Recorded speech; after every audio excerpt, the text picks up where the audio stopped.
abrir a nossa Bíblia no Salmo número 25. Salmo número 25 será a base da nossa reflexão, da nossa mensagem de hoje. O título é A Intimidade do Senhor. Então nós vamos abrir no livro de Salmo número 25, no verso número 14. Diz assim, todos encontraram? O Senhor confia os seus segredos aos que o temem e os leva a conhecer a sua aliança. Vamos orar. Santo e eterno Deus, muito obrigado, Senhor, pelo privilégio que temos de ler a Tua Palavra, de estudarmos a Tua Palavra, de refletirmos na Tua Palavra, debaixo da direção do autor da Tua Palavra, do Espírito Santo que inspirou. Pedimos que o Senhor abra o nosso entendimento, nos capacite, que possamos ter a sensibilidade espiritual para ouvirmos, Senhor, a Tua voz neste momento. Em nome de Jesus. Amém. Amém? O Senhor confia os seus segredos. Tem outra versão por aí, né? A intimidade do Senhor, está em alguma versão? Leia para nós, Israel, bem alto. A intimidade do Senhor é para os que o temem, aos quais Ele dará a conhecer a sua aliança. A intimidade do Senhor, né? Será que você é íntimo do Senhor? O que é ser íntimo, né? A intimidade do Senhor é para um grupo seleto de pessoas, são as pessoas que o temem. O temor do Senhor é o princípio da sabedoria, né? O que é temor? Não é ter medo. Temor é reverência, temor é respeito. No Novo Testamento, no grego, há uma relação íntima entre temor e piedade. Piedade no sentido de devoção profunda. E o temor do Senhor é necessário para que o Senhor confie a sua intimidade.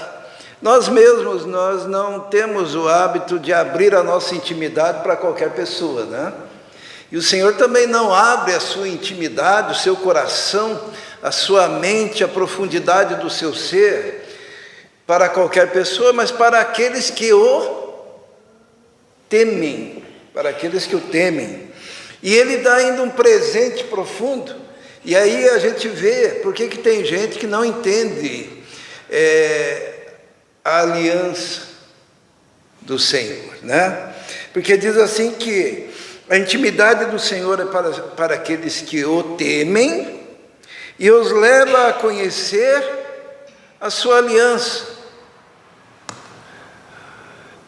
Tem gente que, por mais que a gente fale da aliança do Senhor, ela não consegue entender a profundidade da aliança. Porque no Antigo Testamento a aliança, para ser lembrada, ela era celebrada pela marca da aliança, que era a circuncisão. No Antigo Testamento, o que se fazia? O menino, com 8 dias, se pegava uma pederneira. Pederneira é a pedra mais maciça, mais dura. Aquela pedra que quando bate uma na outra, assim, ó, sai faísca.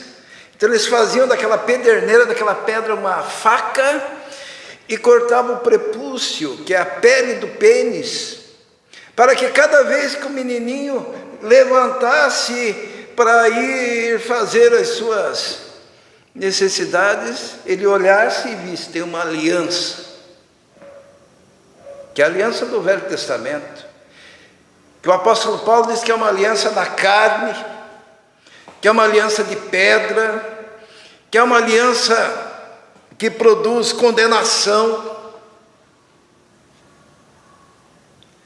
Mas a aliança dos íntimos do Senhor já é apontada desde o Antigo Testamento E ela não é uma aliança de pedra, não é uma aliança de carne, mas é a aliança no sangue do Cordeiro que foi morto desde antes da fundação do mundo. E compreender a aliança do Senhor não é para qualquer um. É para quem? Para aqueles que o temem, aos quais o Senhor revela a sua intimidade. Então agora a gente entende porque que Israel chora aqui, né? Porque é impossível não chorar quando se compreende e se penetra na intimidade de Deus, na intimidade do Senhor. Quando a gente olha para a Bíblia, a gente vê algumas pessoas que Deus teve intimidade profunda. Vamos lá para Gênesis, né? Gênesis, logo no início, ali no capítulo 5, nós temos um homem, está no capítulo 5, versículo 22, que era íntimo de Deus. Gênesis 5, 22, está escrito assim: depois que gerou Matusalém, Enoque andou com Deus 300 anos e gerou filhos e filhas, tendo vivido ao todo 365 anos, Enoque andou com Deus e já não foi encontrado, pois Deus o havia arrebatado. Enoque tinha intimidade com Deus.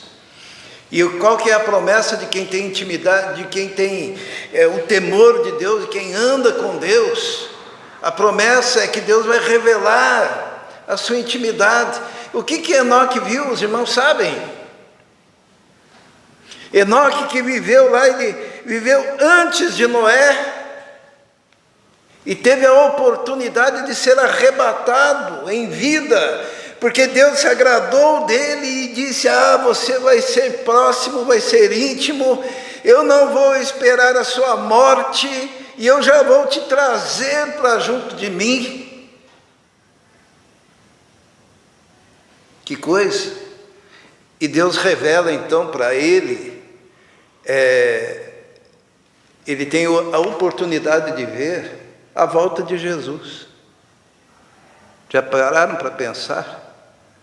Olha lá onde ele estava no tempo, e a volta de Jesus está lá para frente, e Deus revelou seus segredos. Vamos lá para Judas. Lá naquele livrinho de Judas, cita o sétimo, depois de Adão. Judas, no versículo 14, diz assim, Judas, ele fica antes de Apocalipse, tá? É bem fácil de encontrar. Diz assim: Enoque, o sétimo, a partir de Adão, profetizou acerca deles. Vejam, o Senhor vem com milhares de milhares dos seus anjos para julgar a todos e convencer todos os ímpios a respeito de todos os atos de impiedade que eles cometeram impiamente e acerca de todas as palavras insolentes que os pecadores ímpios falaram contra ele. Ele diz assim: veja, o Senhor vem com milhares dos seus anjos. Ele viu. É terrível alguém, hoje, na nova aliança, que não consegue ter as percepções profundas da intimidade de Deus, a ponto de Deus revelar-se e mostrar os seus segredos, aquilo que ele tinha planejado. Nós temos também Noé. Vamos lá para Gênesis de novo, vamos usar a Bíblia. A Bíblia diz que, lá em Gênesis, no capítulo 6,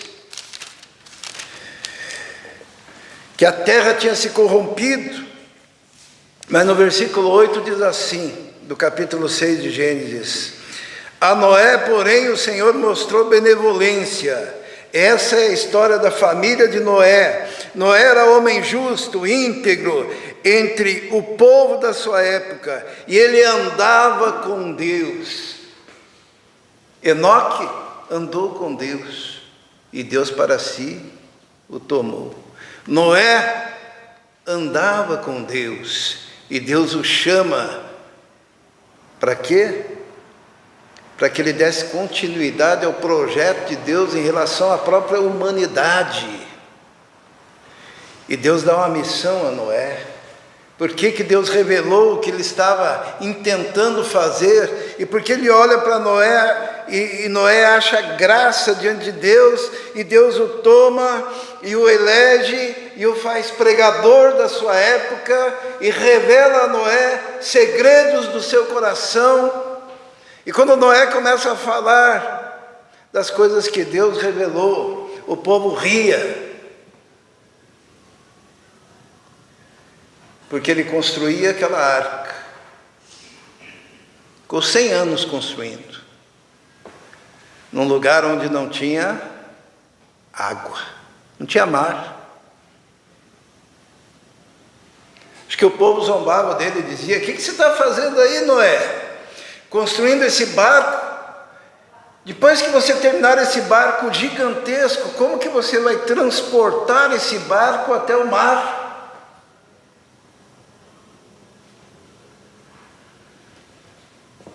E Noé é chamado de o pregoeiro da justiça.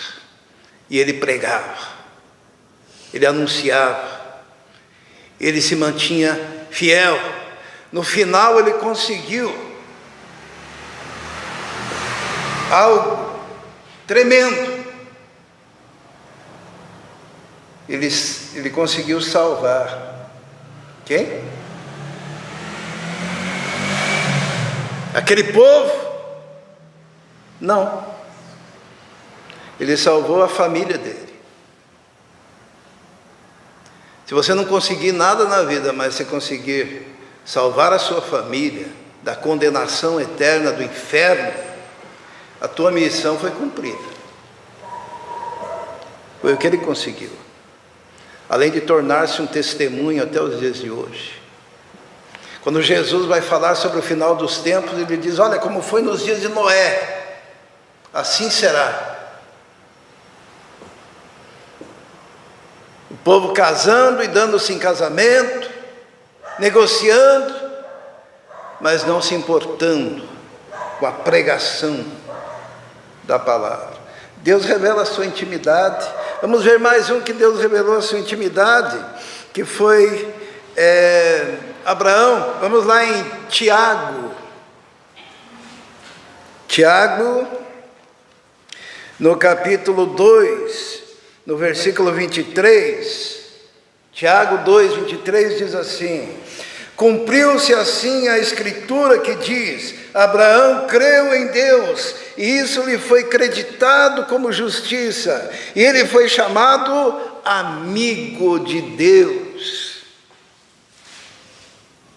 Que coisa, amigo de Deus. Você pode ser chamado amigo de Deus.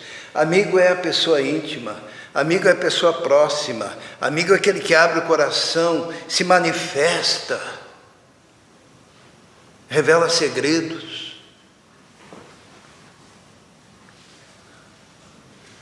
Às vezes, quando oramos, parece que estamos falando com o Deus desconhecido, né?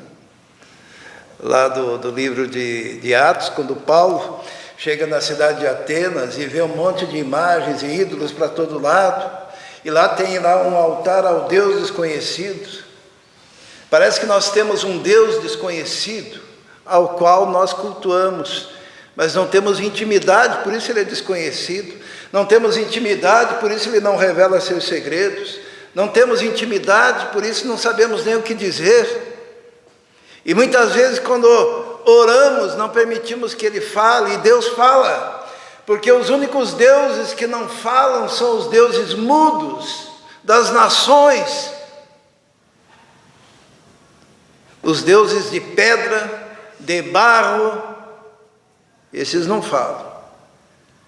Mas o nosso Deus, ele fala, ele se revela, ele se mostra. Você tem intimidade com Deus? O que é ter intimidade com Deus? Vamos ver mais um exemplo rapidamente.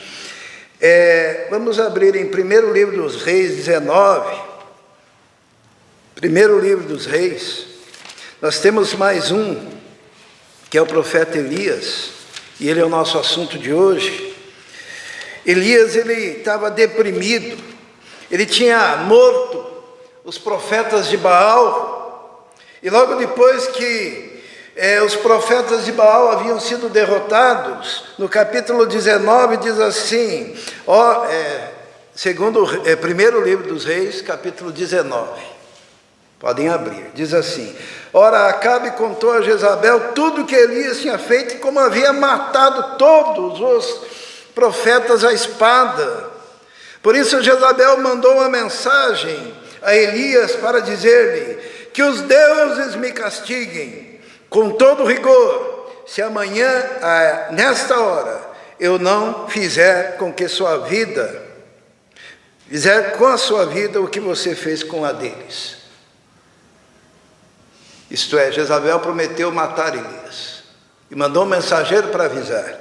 No versículo 3 diz: Elias teve medo e fugiu para salvar a sua vida. No versículo 4 diz que ele foi no deserto, chegou a pé de uma giesta, orou ao Senhor e disse: já tive bastante, Senhor, tira minha vida, não sou melhor do que os meus antepassados. E vai para debaixo de uma árvore. E aquele anjo vem e diz: o que ele está fazendo aí? Dá comida para ele, se levante. E dele vai adiante. E daí no versículo 9 diz que ele vai até o Monte Horebe. E ali ele entra numa caverna, passa a noite angustiado, deprimido. E a palavra do Senhor veio a ele, ainda no versículo 9. E diz assim: o que você está fazendo aí, Elias? Olha que coisa, como é bom ser amigo de Deus, como é bom ser íntimo de Deus. Você está debaixo da árvore deprimido, você está lá pedindo a morte, você entra na caverna da angústia, do sofrimento, e o próprio Deus chega e diz: o que você está fazendo aí? Se levante.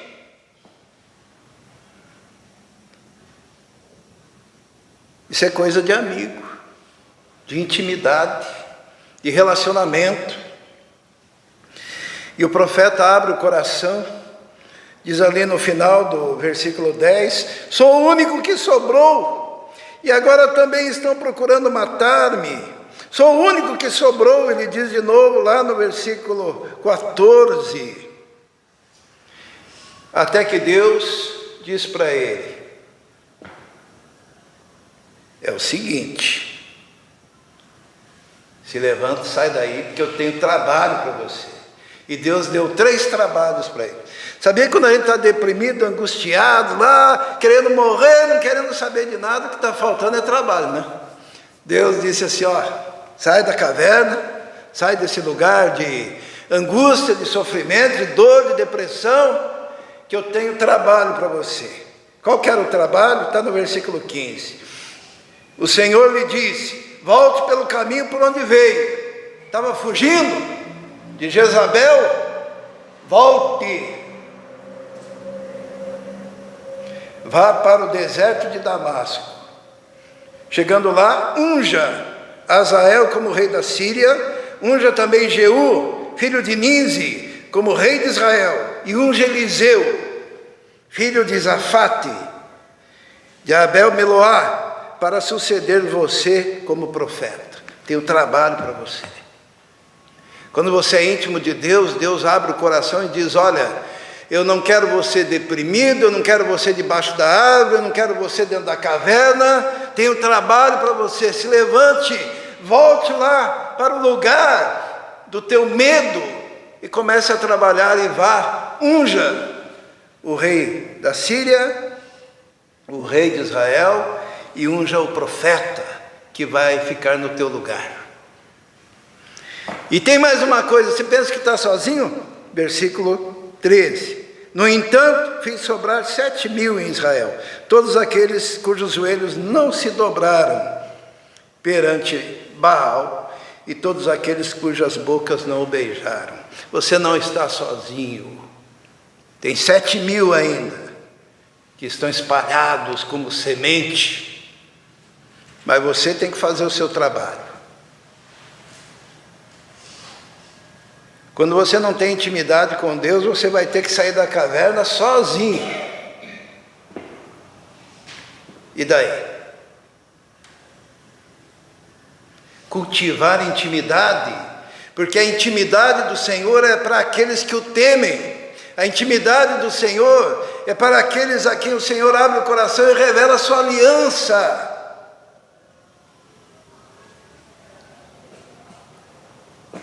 Mas você tem que querer ter intimidade com Deus.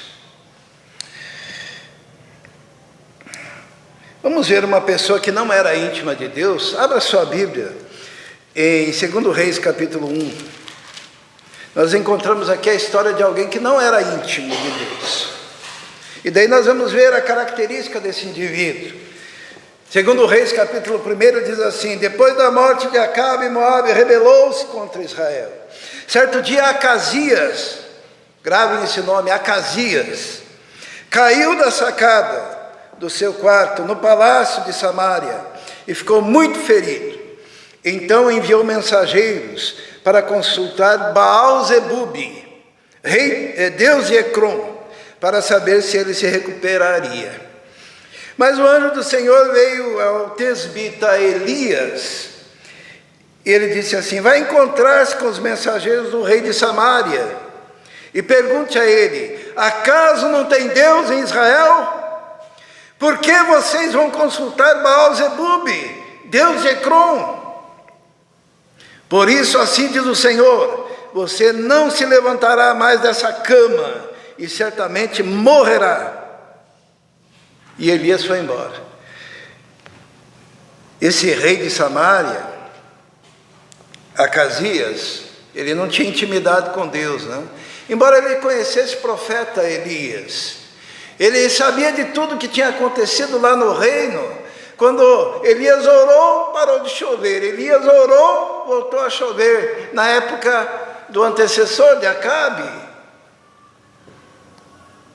Mas ele ouviu falar de Deus. Mas na hora do apuro, quando ele caiu da sacada e se machucou, ele foi procurar quem? Baal-Zebub. Vai lá consultar Baal-Zebub. Baal, lembram o nome? Israel ensinou esses dias. Significa Senhor. Não, Senhor é tudo a mesma coisa, né? É o que a gente ouve do discurso hoje em dia. Se cultua ao Senhor, não importa onde eu vá. Eu vou procurar refúgio em tal lugar. Quando ele caiu, se machucou, ele manda um bando de mensageiros: vai lá, consulte Baal-Zebub.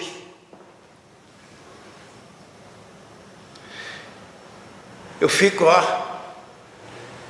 angustiado quando alguém está doente e apela para todos os deuses, e apela para todos os santos, porque afinal é tudo a mesma coisa, né? Esse Acasias, ele tinha a ideia de que o que importava era o ritual religioso. Então Baal-Zebub também tinha um ritual religioso. Então ele mandou mensageiro: quem que eu vou consultar para saber se eu vou me recuperar? Vou procurar uma igreja qualquer, aí um templo qualquer, um deus qualquer. Ele não tinha intimidade com Deus, então para ele era tudo a mesma coisa. Quem não tem intimidade com Deus não consegue reconhecer Deus em lugar nenhum.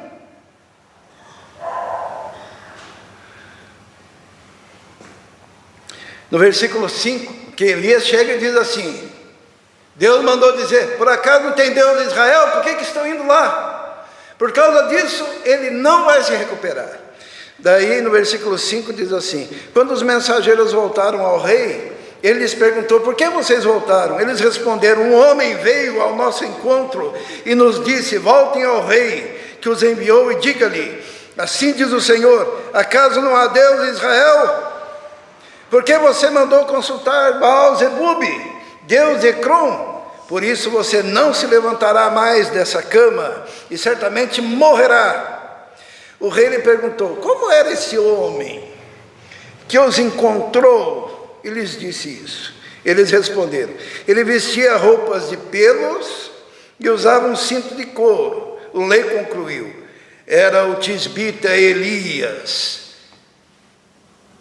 O rei sabia quem era Elias, O rei sabia que Elias era profeta de Deus. Pela descrição ele disse: é aquele profeta, aquele que incomoda, né? Daí o que o rei fez?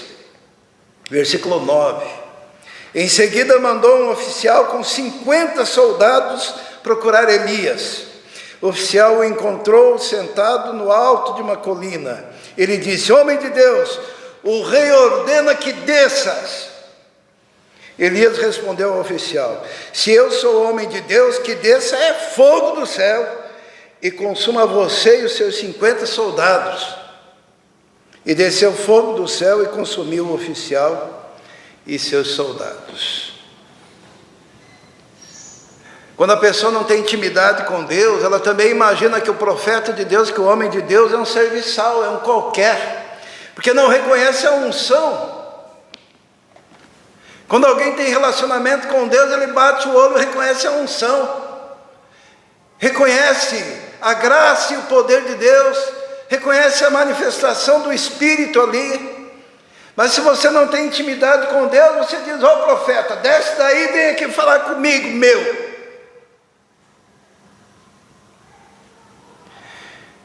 O profeta Elias falou: se eu sou homem de Deus, que desça fogo do céu e consuma vocês. E aconteceu. Daí fica engraçado, porque, engraçado entre aspas, né? No versículo 11, diz assim: depois disso o rei enviou outro oficial com mais 50 soldados. E ele disse a Elias: homem de Deus, o rei ordena que desças imediatamente. Respondeu Elias: se sou homem de Deus, que desça fogo do céu e consuma você e os seus 50 soldados. De novo o fogo de Deus desceu do céu e consumiu o oficial e seus soldados. O rei insistia, porque o rei pensava que era o profeta que teria a solução, mas a solução é a intimidade com Deus, é o reconhecimento de Deus. E logo em seguida, no versículo 13, o rei enviou um terceiro oficial com outros 50 soldados. Se fosse você esse terceiro oficial, o que você pensaria? Hã? Hein, Miriam? Quer? Imagine, vai lá, de novo. O que aconteceu? No versículo 13, no final, diz assim: o oficial subiu ao monte, caiu de joelhos diante de Elias e implorou: homem de Deus, tem consideração pela minha vida e pela vida desses 50 soldados teus servos. Sei que desceu fogo do céu e consumiu os 2 primeiros oficiais com todos os seus soldados, mas agora tem consideração por minha vida. O anjo do Senhor disse a Elias: acompanhe-o, não tenha medo dele. O terceiro grupo, o anjo falou assim: olha, deixa eles e vai, acompanhe. Porque eles foram humildes. Eles já estavam reconhecendo que havia um Deus Todo-Poderoso por trás dessa história. Esse oficial aqui começou a se aproximar do Deus verdadeiro, através do profeta, das manifestações que Deus estava fazendo e realizando. Nós aprendemos aqui uma coisa perigosa. Quando nós somos descuidados com Deus e não temos respeito pelo ungido do Senhor.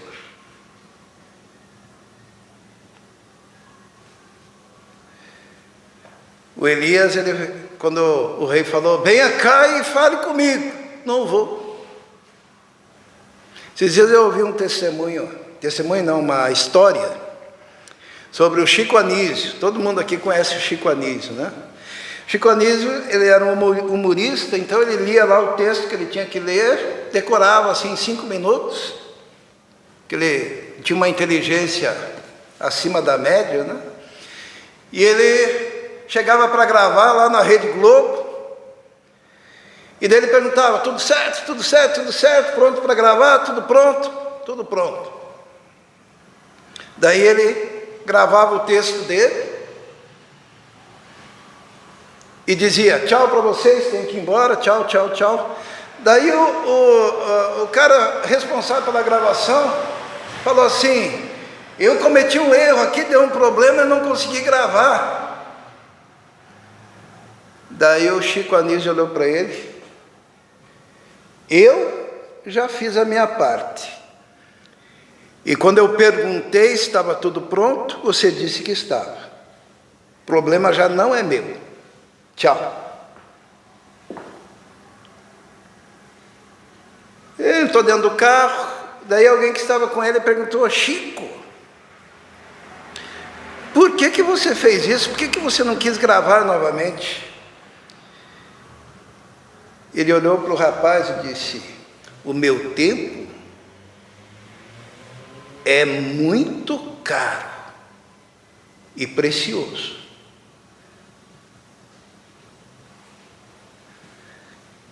Um homem profissional do humor, já falecido, sabia do valor dele.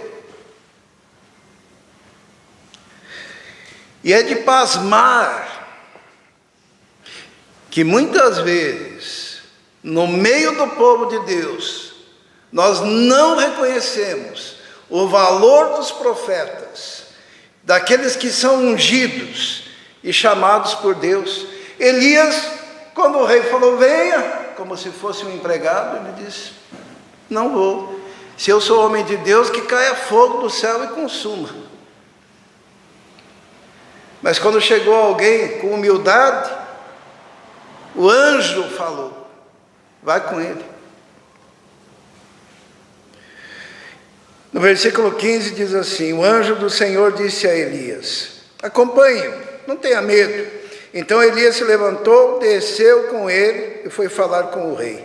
Ao chegar, disse ao rei: assim diz o Senhor, acaso não tem Deus em Israel? Porque você mandou consultar Baal-zebub, deus de Ecrom. Por isso você não se levantará mais dessa cama, e certamente morrerá. E Acasias morreu, conforme a palavra do Senhor. Quem não tem intimidade com Deus, lida com as coisas de Deus, sem o devido cuidado, sem a devida distância, sem o devido respeito. A palavra de Deus diz assim: guarda os teus pés quando entrares na casa de Deus. É com temor, com tremor, com reverência que nós abrimos a palavra de Deus.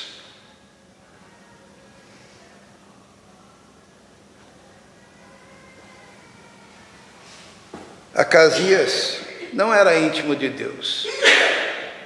Por isso ele foi consultar, pediu para consultar Baal-zebub, achava que era tudo a mesma coisa, né? Baal-zebub no Novo Testamento aparece como Beuzebu, né? E lembram que Jesus expulsava demônios, e os fariseus ficavam pensando assim: com que autoridade será que ele faz isso? E daí eles diziam: ele não faz isso com autoridade senão de Beuzebu, o príncipe dos demônios. E eles usam uma corruptela no texto, porque Baal-zebub significa senhor das moscas. Mas quando se referiam a Jesus, diziam: ele expulsa demônios pelo senhor das fezes. E Jesus olha e diz: olha, toda palavra dita contra o Pai será perdoada, contra o Filho poderá ser perdoada, mas contra o Espírito Santo não haverá perdão, nem nessa vida, nem na vindoura. É o que nós chamamos de blasfêmia contra o Espírito Santo. Quando se declara que a obra de Deus, feita debaixo da unção do Espírito, quando ela é atribuída a Baal-Zebub, ou aos homens, ou quando a própria unção é desprezada.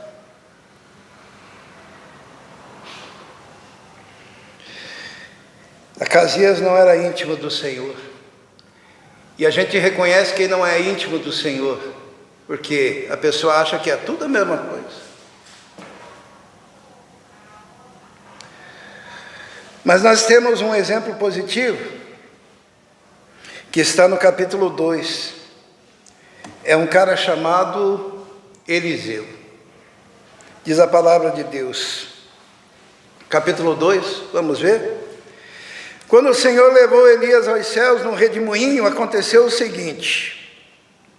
Porque os irmãos sabem que Elias também foi arrebatado vivo aos céus, que nem Enoque. Olha como é bom ter intimidade com Deus, né? Não provou a morte. Mas diz aqui que quando o Senhor levou Elias, aconteceu o seguinte: Elias e Eliseu saíram de Gilgal, e no caminho disse-lhe Elias: fique aqui, falou para Eliseu, né? Pois o Senhor me enviou a Betel. Eliseu, porém, disse: juro pelo nome do Senhor e por tua vida que não te deixarei ir só. E foram para Betel. Em Betel, os discípulos dos profetas foram falar com Eliseu e perguntaram: você sabe que hoje o Senhor vai levar para os céus o seu mestre, separando-o de você? Respondeu Eliseu: sim, eu sei, mas não falem nisso.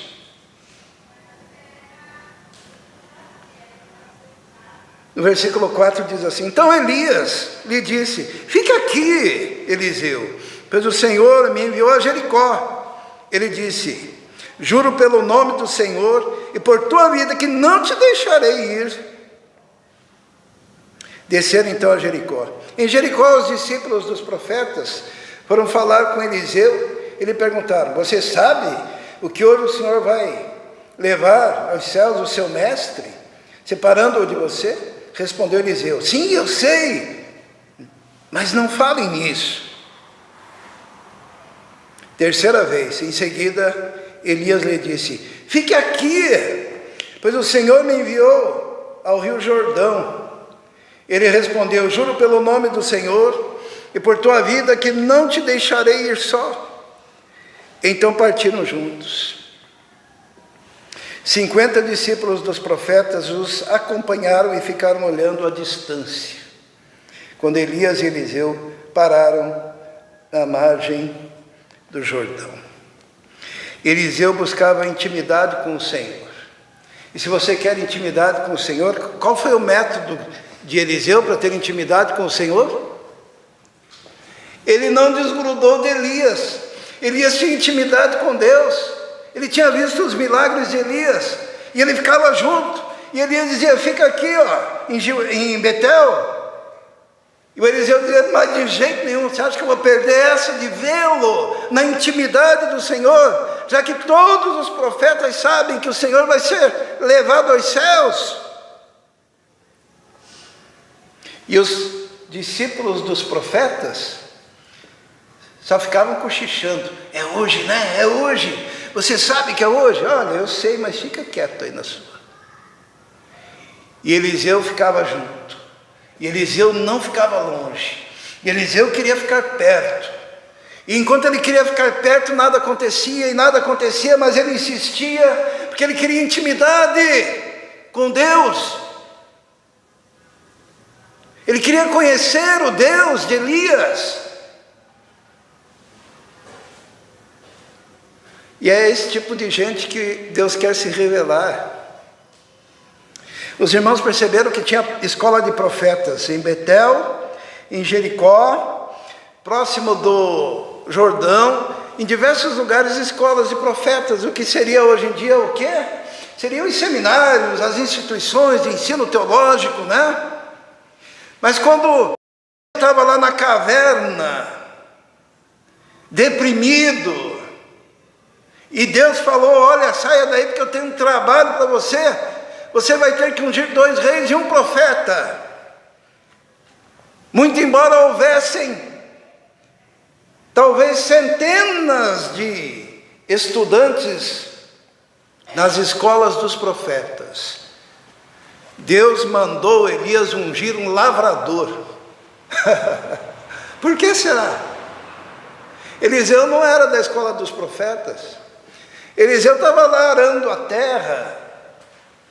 E daí Elias passa por ali, joga sua capa. O Eliseu olha e diz: poxa, deixa eu me despedir do meu pai. E Elias diz assim: vai e volte, porque você sabe o que eu fiz. Eliseu vai, se despede do pai, da família, volta, pega aquela junta de bois, faz um sacrifício, faz uma fogueira, faz um churrasco e segue o profeta Elias. E não larga da cola de Elias, porque ele queria o quê? A unção de Elias. Ele queria reproduzir na sua vida o relacionamento que ele tinha visto do profeta Elias com Deus. Ele buscou intimidade. E é esse tipo de gente que Deus chama. Porque você pode fazer 1000 escolas de profetas, mas nada te fará profeta se não for o chamado e a unção de Deus. E você só vai ter intimidade com Deus se você buscar essa intimidade com Deus. Você não pode ser tímido. É até interessante, né? Elias parecia que estava querendo escapar dele, né? Elias dizia assim: ó, fique aqui. E o Eliseu dizia: mas de jeito nenhum te deixarei. E vai junto. Daí depois: fique aqui. Não. Fique aqui. Não.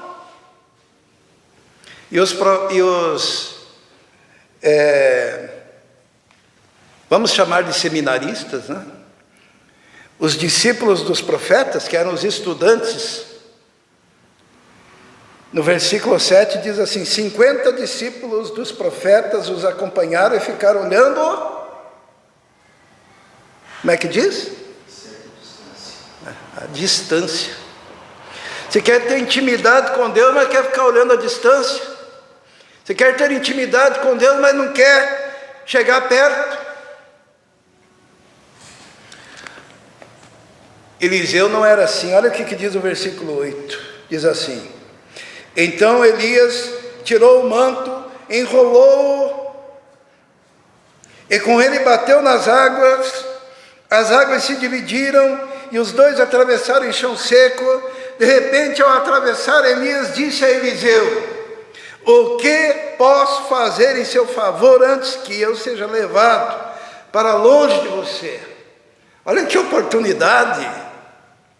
Respondeu Eliseu: faze de mim o principal herdeiro do teu espírito profético. Era isso que ele queria. Os irmãos vão ler aí na tradução dos irmãos: dá-me porção dobrada do teu espírito. Faça de mim o principal herdeiro. Sabe o que é o principal herdeiro? Havia um costume no Antigo Testamento que o principal herdeiro, que era o filho mais velho, ele recebia a porção dobrada. O Israel me perguntou por que a tribo de Manassés tem dos dois lados do Jordão e aquela imensidão de terra, porque ele era o principal herdeiro. Tá? Manassés é filho de José. José teve 2 filhos, Manassés e Efraim. Certo? E Manassés era o primogênito de José. E o pai de José, quem que era? Jacó, Jacó, né? E Jacó, quando estava quase morrendo lá, estava lá com o seu bordão. José ficou sabendo que ele estava ruim e levou lá os seus 2 filhos, Manassés e Efraim. E Jacó, o que ele fez? Jacó adotou, que lembram da história de José, né, que foi para o Egito e os irmãos. Então, o que Jacó fez para ser justo? Adotou como filhos os 2 filhos de José.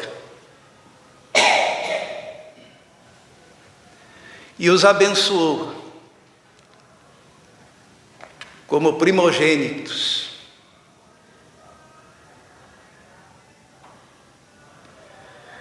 E deu a eles o quê? Eram primogênitos. Deu o quê? Da herança e da bênção, porção dobrada. Ele deu porção dobrada da bênção. E Eliseu aqui, ele queria a porção dobrada do espírito profético de Elias. Ele queria, por isso ele não desgrudava do Elias. Mas tem que querer. É bem interessante a história lá da bênção de Manassés e Efraim, filhos de José, porque Efraim era o mais velho, ou melhor, Efraim era o mais novo e Manassés era o mais velho. Então o mais velho tinha que receber mais, né? E na hora de Jacó abençoar, depois que os adotou, José colocou para que a mão direita de Jacó estivesse sobre a cabeça de Manassés e a mão esquerda estivesse sobre a cabeça de Efraim, que era mais novo. Mas na hora de abençoar, Jacó fez o quê? Ele fez assim, ó. E daí José ficou indignado. Não, coloca a tua mão direita sobre Manassés e a esquerda sobre Efraim, porque ele é mais novo. E Jacó diz, não, é isso mesmo, porque um será maior do que o outro. E ele abençoou o Efraim com a bênção dupla do primogênito. Mas por que Manassés tinha um monte de terra então? E Efraim, a terra dele era pouca na conquista.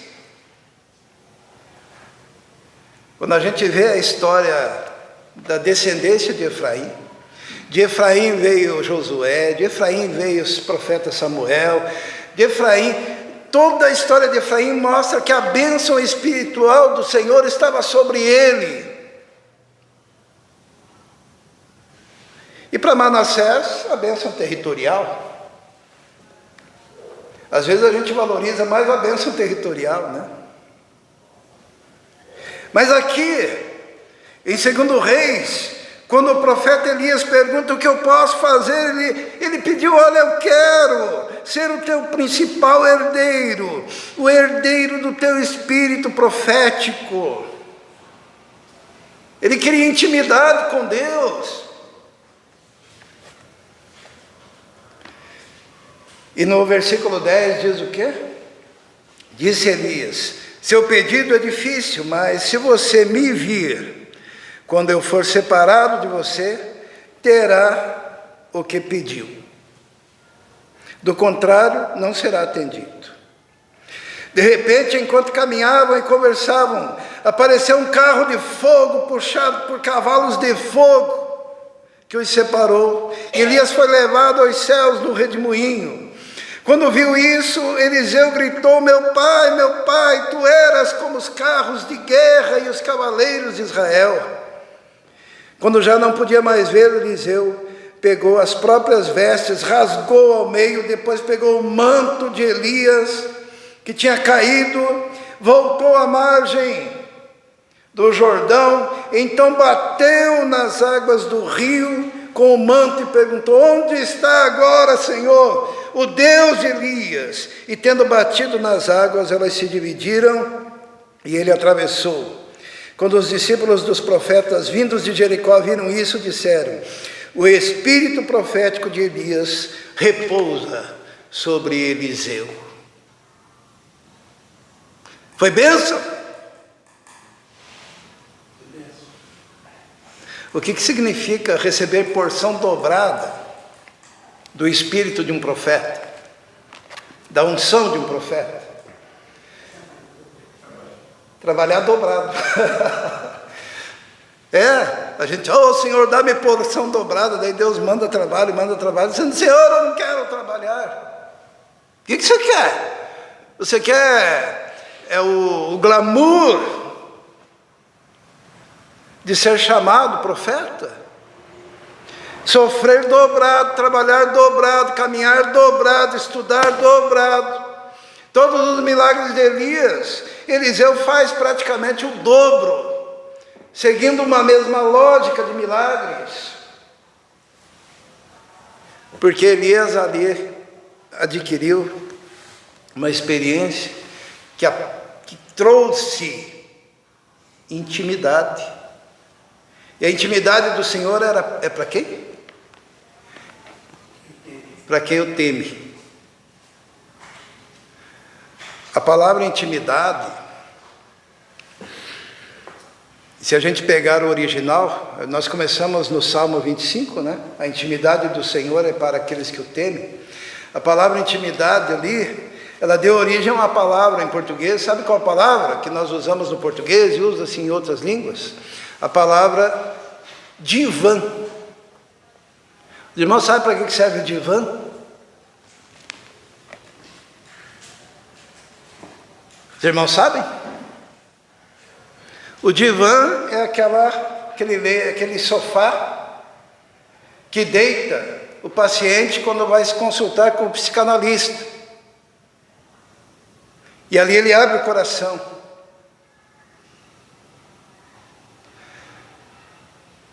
Só que ali há uma duplicidade, porque a intimidade do Senhor é para aqueles que o temem. E o Senhor revela da sua intimidade para quem o busca. E quando o Senhor revela a intimidade dele para a pessoa que ele chama, o Senhor também abre o coração. Aconteceu com Moisés. Vamos abrir lá em Êxodo. Quando Moisés tem a visão de Deus naquela sarça, no versículo 5 do capítulo 3 de Êxodo, Êxodo 3, 5, diz assim, depois da visão da sarça ardente, diz assim, então disse Deus, não se aproxime, tire as sandálias dos pés, pois o lugar que você está é terra santa. Disse ainda, eu sou o Deus do seu pai, o Deus de Abraão, o Deus de Isaque, o Deus de Jacó. Então Moisés cobriu o rosto, pois teve medo de olhar para Deus. Disse o Senhor, e aqui o Senhor mostra a sua intimidade. No versículo 7, o Senhor diz assim, de fato, tenho visto a opressão sobre o meu povo no Egito, tenho escutado o seu clamor por causa dos seus feitores, e sei quanto eles estão sofrendo. Deus abre o coração para Moisés e diz, Moisés, eu tenho visto a aflição do povo, eu tenho ouvido o clamor do povo, sei o quanto eles estão sofrendo. Era o chamado de Moisés. Deus está dizendo, o meu coração está dolorido porque o meu povo está sofrendo. Alguém poderia dizer assim, por que Deus não faz alguma coisa? Deus faz como? Através do profeta, através de você, através de você, através de você. Mas Ele não vai mostrar a intimidade dEle para quem não o teme, porque não vai adiantar. Hoje o Senhor, Ele está vendo. Os irmãos sabiam que tem criança, falando só de Brasil, tá? Tem criança sendo, nesse exato momento, no Brasil, em algum lugar, Tem pais carrascos açoitando seus filhos. Tem mocinhas sendo...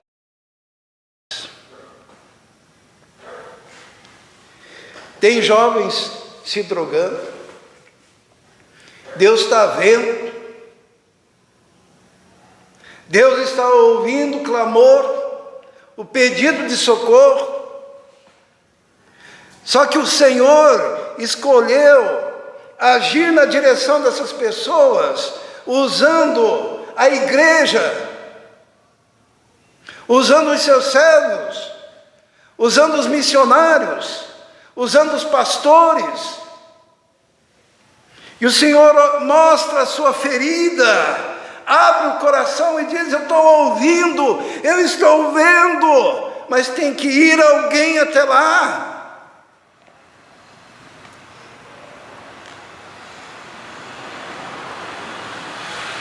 Deus vai fazer algo através do seu corpo aqui na terra. E o corpo do Senhor aqui na terra é a igreja. Por isso que a igreja manda missionários, por isso que a igreja levanta pastores, levanta líderes, por isso que cada crente é um missionário, onde estiver. Por isso que a igreja é chamada a orar, a dobrar os joelhos, a clamar. Mas se você não tiver a revelação da intimidade do coração de Deus na sua vida, você sequer vai compreender a aliança do Senhor.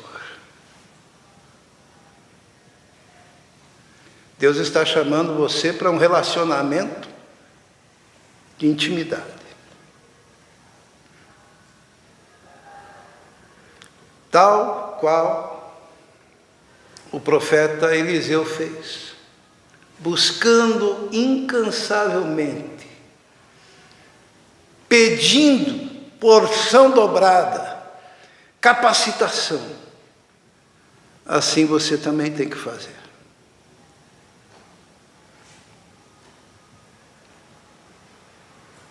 Se cada vez que o Senhor chorar, você chorar junto com Ele, você se levanta para ser um melhor crente, um melhor dizimista, um melhor estudante da palavra, um melhor intercessor na oração.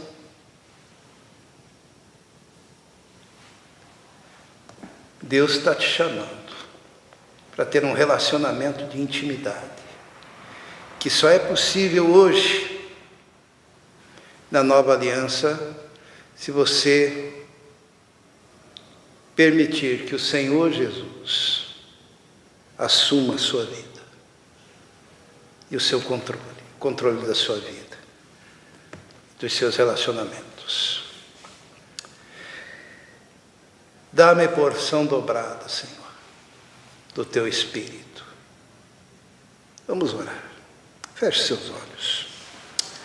Se você sente o chamado de Deus para um relacionamento mais íntimo com Ele,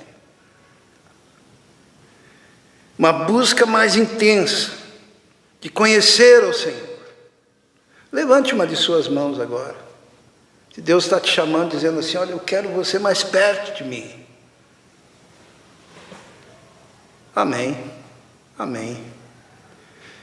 Pode baixar a mão. Tem mais alguém? Levante a sua mão. Você estará fazendo um compromisso de aproximação da intimidade do coração de Deus. Alguém já disse que o coração de Deus tem uma ferida aberta, está sangrando, semelhante ao pai que vê um filho padecendo e que quer levantar alguém que o ajude a sair dessa. Esse alguém é você. Há mais alguém? Levanta a sua mão. Vamos orar. Santo e eterno Deus, muito obrigado, porque o Senhor resolveu abrir a sua intimidade, o seu coração,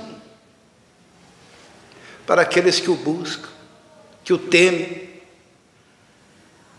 Pedimos, ó Deus, que nós sejamos juntos, ó Deus, uma igreja que cumpre, Senhor, esse propósito em cada atitude, Senhor.